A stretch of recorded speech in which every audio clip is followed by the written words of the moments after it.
Hello అండి. Welcome to my channel 'రత్న ముచ్చట్లు'. అందరూ ఎలా ఉన్నారండి? బాగున్నారా? నేనైతే చాలా బాగున్నానబ్బా! అందరూ వరలక్ష్మి వ్రతాన్ని చేసుకున్నారా? ఎలా చేసుకున్నారు ఏంటి అనేదైతే కామెంట్ అయితే చేయండి. మాకైతే వరలక్ష్మి వ్రతం లేదు, పూజలు అసలే లేవు. ఎందుకనేది మీకు ముందు ముందు వ్లాగ్స్‌లో అయితే షేర్ చేస్తాను. అయితే ఈరోజు మన థంబ్‌నెయిల్ చూసారు కదా! పనులు నేర్పించాల్సింది అబ్బాయిలకా? అమ్మాయిలకా? అని చెప్పి. ఈ దీని ప్రకారం నా ఒపీనియన్ ఏంటి అనేది ఈ వీడియోలో అయితే షేర్ చేసుకుంటాను. ఇక్కడైతే ఈవినింగ్ రొటీన్ షేర్ చేస్తున్నాను మీతో. ఈరోజు chapati with kaju tomato curry అయితే చేసుకుందాం అనుకున్నాను. వరలక్ష్మి వ్రతం రోజు తీసుకున్న వ్లాగ్ ఇది. ఇంకా నాకు ఏంటంటే ఆ రోజు పండగ చేయడానికి పండగ లేదు మాకు. పండగ లేదు అంటే ఇంక మేము చేయకూడదు ఎలాంటి పూజలు అవి కూడా. ఇంక తర్వాత దానికి ఇంకా మాకు గురువారం రోజు మా మామయ్య గారిది ఇంక సంవత్సరికం అయితే పెట్టుకుంటున్నాము. దానికి సంబంధించిన క్లీనింగ్ వర్క్స్ అవన్నీ జరుగుతా ఉన్నాయి.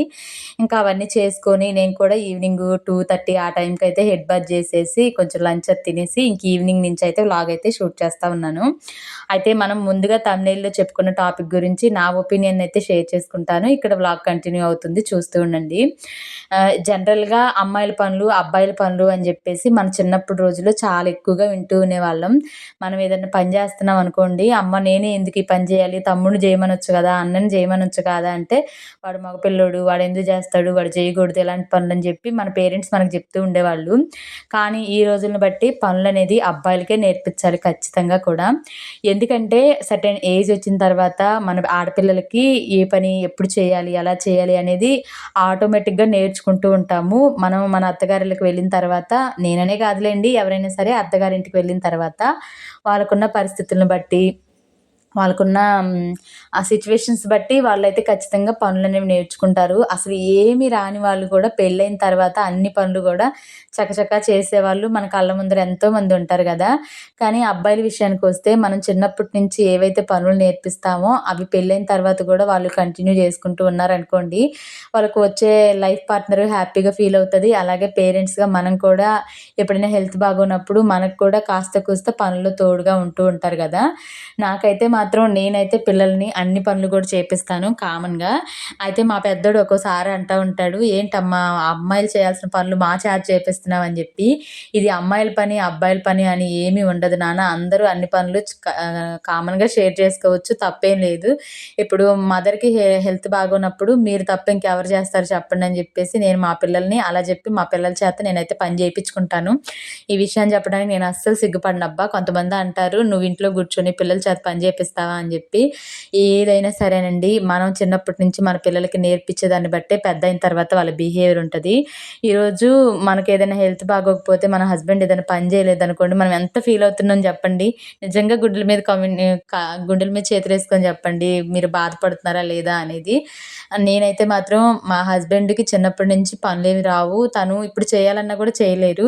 ఎందుకంటే వాళ్ళకి చిన్నప్పటి నుంచి అలవాటు లేనప్పుడు ఇప్పుడు చేయాలంటే ఎలా చేస్తారు చెప్పండి? అదే మన పిల్లలకి మనకి ఆ పెయిన్ తెలుస్తుంది కాబట్టి, మనకి పిల్లలకి మనం నేర్పించుకోవడంలో తప్పు లేదు. నాకైతే ఇద్దరు అబ్బాయిలేను.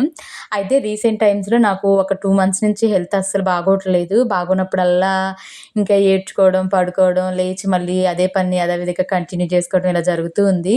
అయితే మా పెద్దోడు 7:30 స్కూల్‌కెళ్ళి 7:00కల్లా ఇంటికొచ్చేస్తాడు. ఇంటికొచ్చిన తర్వాత వాడి లంచ్ బాక్సులు, తర్వాత సింక్‌లో ఇంకేదైనా గిన్నెలుంటే మాక్సిమం ఏమి ఉంచను. ఒకవేళ ఉన్నాయనుకోండి ఇంక వాడి లంచ్ బాక్సులతో పాటు అవి గూడా క్లీన్ చేసి పెడతా ఉన్నాడు. ఇంక నాకు అది భలే హ్యాపీ అనిపిచ్చింది. ఇంక మా చిన్నోడి విషయానికొస్తే మనం ఎంత చేసినా గానీ వాడు ఏదో ఒక వంకలు పెడతానే ఉంటాడు. ఎప్పుడైనా చేయమన్నా గూడా ఏంటి నేను జెయ్యను, నేను అబ్బాయిని, నేను మగోడిని అన్నట్టుగా మాట్లాడతాడు. సర్లే వాడు చిన్నోడు గదా! వాడే నేర్చుకుంటాడని జెప్పేసి నేను వదిలేసాను. ఈరోజు సడెన్‌గా నాకొక షాక్ అయితే ఇచ్చాడు. ఇంకా ఈ వ్లాగ్ అంతా కంటిన్యూ అవుతూ ఉంది గదా! ఇప్పుడు ఇంకా పన్నీర్ కర్రీ అలాగే చపాతీ చేద్దాం అనుకున్నాను. కానీ కొంచెం స్పెషల్‌గా ఉంటది. మేము పూరి తినక కూడా చాలా రోజులయిపోతుందని జెప్పి పూరి అయితే చేద్దాం అనుకున్నాను. అది గూడా చిట్టి చిట్టి పూరీలు. ఆ రెసిపీ గూడా ఇక్కడ చూపిస్తాను. ఇంకా వాడు చేసిన పనికి నేను షాక్ అన్నా గదా! ఏంటంటే మీ వ్లాగంతా అయిపోయిన తర్వాత ఇంక పిల్లలు మేమందరం కూడా తిన్నాము. తిన్న తర్వాత ఇంక నేను వాచ్ టైమ్ కోసం అని జెప్పేసి నైట్ 8-9:30, 10 వరకు లైవ్స్ అయితే కండక్ట్ జేస్తా ఉన్నాను. ఆ లైవ్ అయిపోయేపాటికి 10 అయిపోయింది. నాకు గూడా ఇంక ఓపిక లేదు గిన్నెలవి కడగడానికి. ఇంక పాలుంటే అవి వేడి చేద్దామని జెప్పేసి ఇంక స్టవ్ మీద పెట్టేసేని ఇంకా వ్లాగ్‌కి ఎన్ని వ్యూస్ వచ్చాయి ఏంటి అనేది నేను చెక్ జేసుకుంటూ ఒక పక్కన కూర్చున్నాను. ఈలోపు మా చిన్నోడు వాటర్ తాగేసి నాతో పాటు అప్పటిదాకా మెలుకొనున్నాడు. వాటర్ తాగేసి గిన్నె క్లీన్ చేస్తా ఉన్నాడు. నాకైతే భలే హ్యాపీ అనిపిచ్చింది. ఆ హ్యాపీనెస్ అనేది నా ఫేస్‌లో ఉంటది. మీరు కూడా చూడొచ్చు. అయితే ఇక్కడ జనరల్‌గా పనులు అబ్బాయిలకి, అమ్మాయిలకి అని కంపారిజన్ ఏది ఉండదబ్బా! అయితే మన ఇంట్లో పెద్దవాళ్ళుంటారు. "నువ్వు అబ్బాయివి, నువ్వు ఈ పనులు చేయకూడదు" అని చెప్తా ఉంటారు. కాదు అలా చెప్పొద్దు. ఏదైనా సరే అబ్బాయి అయినా, అమ్మాయి అయినా సరే అన్ని పనులు నేర్చుకొని ఉండాలని చెప్పాలి గానీ, "నువ్వు అబ్బాయివి, నువ్వు అమ్మాయివి, నువ్వు ఈ పనే చేయాలి, నువ్వు ఈ పనే చేయకూడదు" అని చెప్పి చెప్పకూడదు. నా ఒపీనియన్ ప్రకారం నేనైతే ఇలాగే చెప్తాను. అన్ని పనులు చేయాలి. అందరికీ హెల్ప్ చేయాలి. మనం మనకి తోచినంతగా మనకి ఉన్నంతలో మనం చేయగలిగినంతలో ఏదో ఒక హెల్ప్ అయితే ఖచ్చితంగా చేయాలని మా పిల్లలకి చెప్తా ఉంటాను. నాకేదైనా హెల్త్ బాగోపోయినా మా పెద్దోడు ఎక్కువ కేర్ తీసుకుంటాడు. మా చిన్నోడేంటంటే చిన్నోడు గదా! ఇంకా వాడికి అంత మెచ్యూరిటీ రావట్లేదు. వాడికేదైనా నచ్చితే మాత్రం ఖచ్చితంగా చేస్తాడు ఆ పని. మనం వద్దు చేయొద్దన్నా గానీ. ఈరోజు అలాంటి హ్మ్, సిట్యుయేషన్ నాకు ఎదురైంది. నాకు భలే హ్యాపీ అనిపిచ్చిందబ్బా! అయితే పనులనేది మనం పిల్లలకి చెప్పి చేయించుకునే విధానాన్ని బట్టి ఉంటది. మనం ఈరోజు వాళ్ళని ప్యాంపర్ చేసి, అమ్మో! నా పిల్లోడు ఎక్కడ అలసిపోతాడో అని జెప్పి పనులు చేపిచ్చకుండా ఉన్నామనుకోండి, ఇంకా ఫ్యూచర్‌లో గూడా మనమే ఇబ్బంది పడాల్సొస్తది. ఏదైనా ఎట్లాంటి హెల్త్ బాలేని సిట్యుయేషన్స్‌లో అన్నీ మనమే జేసుకోవాలి అంటే కొంచెం కష్టం అనిపిస్తా ఉంటది. నా ఒపీనియన్ ప్రకారం పనులనేవి అబ్బాయిలకే ఎక్కువ నేర్పిచ్చాలి. As a వుమెన్‌గా as a మదర్‌గా. ఇంకా నా ఒపీనియన్ అయితే అదేనబ్బా! విన్నవాళ్ళు ఎవరైనా సరే మీ ఒపీనియన్ ఏంటి అనేది కామెంట్ చేయండి. ఆడపిల్లలైతే పెళ్ళైన తర్వాత యాజ్ యూజువల్ వాళ్ళ సిట్యుయేషన్‌ని బట్టి అంటే అత్తగారింటికి దూరంగా ఉండడం గానీ, అలా ఇప్పుడు ఎవరైనా సరే అట్లాగే ఉంటున్నారు గదా! వాళ్ళంతట వాళ్ళు ఓన్‌గా ఏదో ఒకటి యూట్యూబ్‌లోనో ఏదో ఒక రకంగా చూసి వంట నేర్చుకోవడం, పనులు నేర్చుకోవడం చేసుకుంటారు. కానీ అబ్బాయిలైతే అలా ఉండదు. చిన్నప్పటి నుంచే మనం నేర్పించుకుంటే పనులు వాళ్ళు గూడా అలవాటవుతది. అప్పుడు పెద్దయిన తర్వాత చేయడానికి గూడా అంత కష్టం అనిపిచ్చదు. అవును. ఈ పని నేను చిన్నప్పటి నుంచే చేశాను కదా! నాకంత కష్టమేమి అనిపించదు అనుకుంటారు. ఇంకా అలా ఇంగి అంటే నెక్స్ట్ జనరేషన్‌కి ఎలా ఉంటదంటే అమ్మాయిలు, అబ్బాయిలు ఇద్దరూ సమానమే అన్నట్టుగా ఉంటది. ఇప్పటి మన జనరేషన్‌లోనే చాలా వరకు అమ్మాయిలు, అబ్బాయిలు సమానం అన్నట్టుగానే ఉన్నారు. ఇంకా ఫ్యూచర్ జనరేషన్ వచ్చేసి నాకు తెలిసి ఇంకా అసలు అమ్మాయిలే ఎక్కువగా అన్నట్టుగా ఉంటారు. సో, అందుకని మన ఇంట్లో అబ్బాయిలుంటే మాత్రం ఖచ్చితంగా పనులైతే నేర్పించండి. అంటే నేను పెద్ద పెద్ద పనులు వాళ్ళు చేయలేని పనులైతే ఏం కాదు. వాళ్ళకి నచ్చినవే నేను చేసేవి నన్ను చూసి నేర్చుకుంటారు. నేను కూడా ఈ పనులు చేయాలి నాన్న మీరు చేయకపోతే ఎవరు హెల్ప్ చేస్తారు అనేది చెప్తూ ఉంటాను. ఇంకప్పుడు వాళ్ళు కూడా అర్థం చేసుకొని ఇంకా పనులైతే చేస్తా ఉంటారు. సో, ఇంకా ఇదండి నేను మాట్లాడాలి అనుకున్న టాపిక్ అయితే. ఇక్కడొచ్చేసి ఇంకా కాజు టమాటా కర్రీ ప్రాసెస్ అయితే చెప్తాను. ఫస్టు ఆనియను, టమాటో, కాజు 3 వేసుకొని కొంచెం ఫ్రై చేసుకోవాలి. ఆయిల్‌లో ఫ్రై చేసుకొని పక్కన పెట్టేసుకొని దాన్ని చల్లారిన తర్వాత మిక్సీ అయితే పట్టేసుకోవాలి. ఇంకో ప్యాన్‌లో కొంచెం ఆయిల్ వేసుకొని హోల్ గరం మసాలా, తర్వాత ఆనియను, పచ్చిమిర్చి అవి కూడా ఫ్రై అయిన తర్వాత కొంచెం అల్లం వెల్లుల్లి పేస్ట్ అది కూడా పచ్చివాసన పోయేంత వరకు ఫ్రై అయిన తర్వాత టమాటా కూడా వేసుకొని అది కూడా మెత్తగా అయ్యేంత వరకు ఫ్రై చేసుకోవాలి. తర్వాత మనం ముందుగా పేస్ట్ చేసుకున్నాం కదా! ఇంకా ఆ పేస్ట్ కూడా వేసుకొని, మనకి స్పైసెస్ తగ్గట్టుగా ఉప్పు, కారం, పసుపు అడ్జస్ట్ చేసుకోవాలి.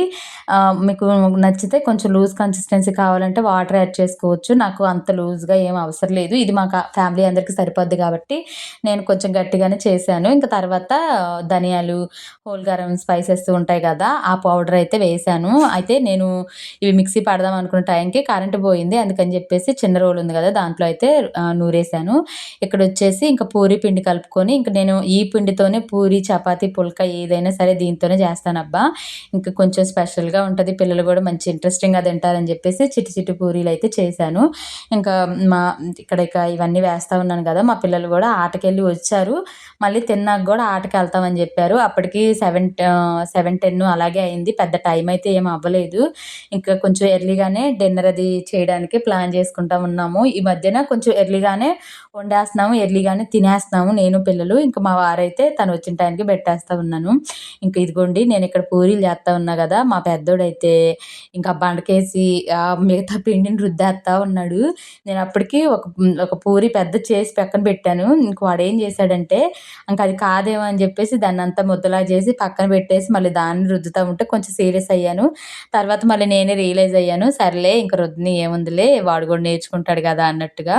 ఇంకా ఇక్కడైతే ఇంక పిల్లలకి పెట్టేసి ఇచ్చేసి నేను కూడా తినేసాను. తిన్న తర్వాత పాలవి కూడా తీసుకొచ్చాను. ఇంకా మ్యాక్సిమం నా ఈవినింగ్స్ అనేవి ఇలాగే ఉంటాయి. మార్నింగ్ చేసిన కర్రీ ఆఫ్టర్‌నూన్‌కి సరిపోతది. ఇంక ఈవినింగ్‌కి ఏదో ఒకటి ఖచ్చితంగా చేయాల్సిందే. ఒక్కొక్క రోజు మాత్రమే ఉంటది. మిగతా రోజులన్నీ గూడా ఖచ్చితంగా చేయాల్సొస్తది. మా ఇంట్లో మాత్రం ఇంకా ఎంత ఎక్కువ కర్రీ చేసినా గూడా ఈవినింగ్ కల్లా అయిపోతది. ఇంకా పిల్లలకి పెట్టిచ్చేసి ఇంక నేను గూడా పెట్టుకొని తిన్నాను. పెట్టుకొని తిన్న తర్వాత లైవ్ చేస్తున్నానని జెప్పాను గదా! దానికోసం మీషో నుంచి క్లేస్ అయితే బుక్ చేశాను. 36 క్లేస్ అయితే అంటే కలర్స్ 12 కలర్సే 3 సెట్స్ వచ్చాయి. 36 అయితే వచ్చాయి. 144, 140 రూపీస్ ఏమో పడింది నాకు. ఇంకా వాటన్నిటిని కూడా అరేంజ్ చేస్తా ఉన్నారు లైవ్ కోసం. మా పిల్లలున్నారంటే లైవ్‌ని అస్సలు చేయనివ్వరబ్బా! ఇంక నిన్న మాత్రం తలనొప్పొచ్చేసింది నాకు. ఇంక ఎలాగోలా లైవ్ అయితే కంప్లీట్ జేసి వచ్చేసాను. లైవ్ కంప్లీట్ జేసి వచ్చిన తర్వాత ఇంకా కిచెన్ సిట్యుయేషన్ అయితే ఇలా ఉందని జెప్పేసి వీడియో తీశాను గదా! ఇంక తర్వాత నేను ఇంక అన్నీ చూసుకుంటా ఉన్నాను. ఇంకా ఇదిగోండి మా చిన్నోడైతే నాకు భలే హ్యాపీ అనిపించిందబ్బా! అసలు నేనేం చెప్పలేదు. వాడే క్లీన్ చేస్తా ఉన్నాడు. ఇంక నేనేం కదిలిచ్చలేదు. ఏమన్నా అంటే మళ్ళీ మధ్యలో ఎళ్ళిపోతాడేమోనని జెప్పేసి.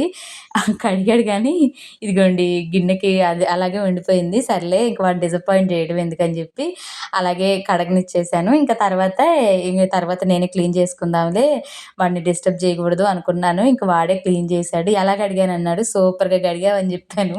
ఇక తర్వాత పాలవి వేడి చేసేసి తోడవి పెట్టేసి వ్లాగ్ అయితే ఎండ్ చేసేసాను. సో, ఇదండి ఈరోజు వ్లాగ్ అయితే. నచ్చితే ఒక చిన్న కామెంట్ చేసి, లైక్ చేసి, సబ్స్క్రైబ్ చేసుకోండి.